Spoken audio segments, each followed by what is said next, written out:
మనమైతే ఇప్పుడైతే పేరుపాలెం అయితే వెళ్ళిపోదామండి. ఇక్కడ నుంచి 6 కిలోమీటర్లు అన్నాను కదా! అందుకోసం వెళ్ళిపోదాం. మనం వెళ్ళే దారిలో అయితే 50 ఎకరం అయితే అంటండి. 50 ఎకరం అయితే పోయింది. అది ఎందుకు పోయిందన్నది మీరే చూడండి. చూసారు కదా! మొత్తం వాటర్ అంతా ఒకటే ఫ్లోలో ఉందండి. మొత్తం గట్లు కూడా కనపరచకుండా గట్లయితే కొట్టుకుపోయినాయండి ఎక్కడికక్కడే. ఎందుకంటే అదంతా ఇసుక నేల కదండీ. ఈ సముద్రం వాటర్ పెరగడం వల్ల అయన్నీ కూడా పిల్ల కాలువల ద్వారా వచ్చి గొట్లయితే పోనీయండి. 50 ఎకరం అంటే మాటలు కాదండి. మనం వెళ్ళే మేము వెళ్ళే దారిలో తూర్పుతాల్ సెంటర్‌లో అయితే గనక జేసీబీతో అయితే రోడ్డు మీదకొచ్చిన షాపులయితే కొట్టేస్తున్నారండి. అన్నీ కూడా రోడ్డు మీదకొచ్చిన షాపులన్నీ కూడా బద్దలు కొట్టేస్తున్నారు. సరే అని చెప్పి మేమైతే వెళ్ళిపోయామండి సైడేసుకొని. వెళ్ళిన తర్వాత బీచ్‌కి ఎంట్రన్స్ అవుతుంటే గనక చాలా ఆనందంగా ఉంటదండి. అలా మీకు ఎంతమందికి అన్నదన్నది మీరైతే కామెంట్ చేయండి. చూడండి సముద్రం వాటర్ అయితే ఎర్రగా ఉన్నాయి. అయి ఎందుకున్నాయి అన్నది మీకైతే తెలిస్తే కామెంట్ అయితే చేయండి. నాకైతే తెలీదు.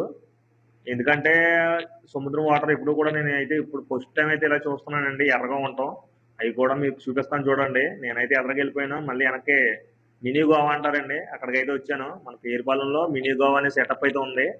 ఎందుకంటే మనకు బీచ్ ఒడ్డున కొబ్బరి చెట్లతో అయితే బాగా ఉంటదండి. అందుకోసం మినీ గోవా అంటారు దాన్ని. చూడండి నీళ్ళు చూడండి ఎలా ఉన్నాయో కాలువ నీళ్ళలాగా. సరే అని చెప్పి మేమైతే స్నానం అయితే చేసామండి. కానీ వాటర్ అయితే కూడా ఉప్పగా అయితే లేవు. సప్పగానే ఉన్నాయి. మరీ అంత సప్పగా కాదు, మరీ అంత ఉప్పుగా కాదండి. మీడియంగా ఉన్నాయి. చూడండి కాలువ నీళ్ళలా ఉన్నాయి.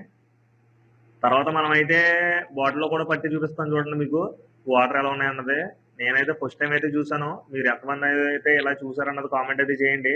నేనైతే ఎప్పుడు కూడా ఇలా చూడలేదు. సరే అని చెప్పి మనమైతే ఇంటికైతే రెడీ అయిపోయి వెళ్ళిపోతున్నామండి. వెళ్ళిపోయి దారిలో అయితే మనకైతే ఇంటికైతే బయలుదేరిపోయాం. చూడండి ఎంత అయిందో సుమారు 6:30 అయితే అయిందండి మనం స్టార్ట్ అయ్యేటప్పటికి. సరే అని చెప్పి ఇక్కడ నుంచి అయితే బయలుదేరిపోదామండి. మనం వెళ్ళిపోయే దారిలో అయితే మా తమ్ముడిని అయితే ఇక్కడైతే వీరవసరాన్ని అయితే దించాలి. అక్కడ కూడా అయితే మనోడిని అయితే దించేశాను. దించేసిన తర్వాత నేను వెళ్ళే దారిలో నవడూరు సెంటర్ దాటిన తర్వాత అండి చిన్న యాక్సిడెంట్ అయితే జరిగింది. నేను మనిషి చనిపోయాడేమని చెప్పి ఆగానండి. ఆగిన తర్వాత దగ్గరికి వెళ్ళి చూస్తే మొహం మీద నీళ్ళేస్తే లెగిసాడండి. లెగిసిన తర్వాత ఏమైంది అని అడుగుతున్నాడండి. ఎందుకంటే మనోడు భూమి మీద నిలబడతలేదు. ఎందుకంటే మొత్తం తప్ప తాగేసి మొత్తం ఆయన అయితే వీరాతను అయితే గుద్దేశాడు.